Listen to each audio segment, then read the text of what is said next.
September 6 దేవునితో బురదలో కుస్తీ పట్టడం.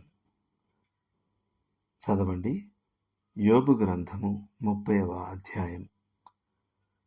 మహా రోగబలము చేత నా వస్త్రము నిరూపమగును, మెడ చుట్టు నుండు నా చొక్కాయి వలె అది నన్ను ఇరికించుచున్నది.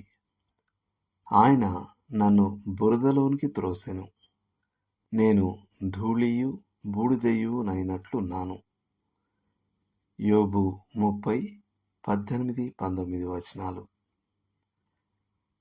యోబు మన ప్రభువైన యేసుక్రీస్తు అనుభవించినటువంటి బాధలను అనుభవించాడు.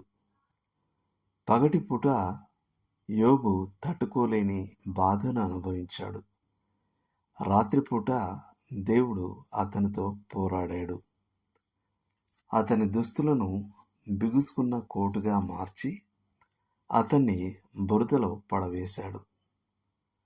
ప్రతి రాత్రి దేవుడు యోబుతో పోరాడేవాడు మరియు యోబు ఓడిపోయాడు. యోబు దేవుని వేడుకున్నాడు. అతను నిలబడి విమోచన కోసం కేకలు వేశాడు కూడా.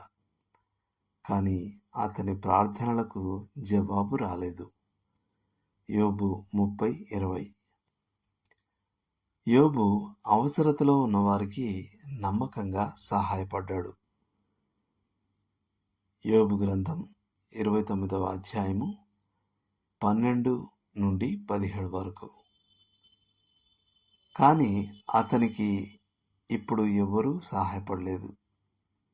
వారు అతనితో కలిసి ఏడవనూ లేదు, కనీసం అతన్ని తాకనూ లేదు. అతనితో కుష్ఠరోగితో ప్రవర్తించినట్టు ప్రవర్తించారు. అతనికి మరీ దగ్గరగా వెళ్ళడం అవివేకంగా భావించారు. యోబు సహాయం చేసిన వారు ఎక్కడా? తప్పకుండా వారిలో కొందరైనా తమ ఉపకారికి అవసరమైనప్పుడు అతన్ని ప్రోత్సహించాలని అనుకుని ఉండవచ్చు. కానీ ఎవ్వరూ అతని సహాయానికి రాలేదు. మార్క్ ట్వైన్ ఇలా రాశాడు: మీరు ఒక ఆకలితో ఉన్న కుక్కను తీసుకొని దాన్ని వర్ధిల్ల చేస్తే అది మిమ్మల్ని కరవదు.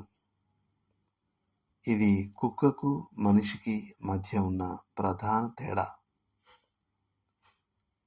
కానీ మిషనరీ డాక్టర్ విల్ఫ్రెడ్ గ్రెన్ఫెల్ ప్రకారం మనం ఇతరులకు అందించే సేవ నిజానికి ఈ భూమిపై మన గదికి మనం చెల్లించే అద్దె. లోతుగా ఆలోచించాల్సిన విషయం. మీరు దేవుని పట్ల మీ భావాల విషయంలో యోబులాగానే నిజాయితీగా ఉన్నారా? ఎందుకున్నారు లేక ఎందుకు లేరు?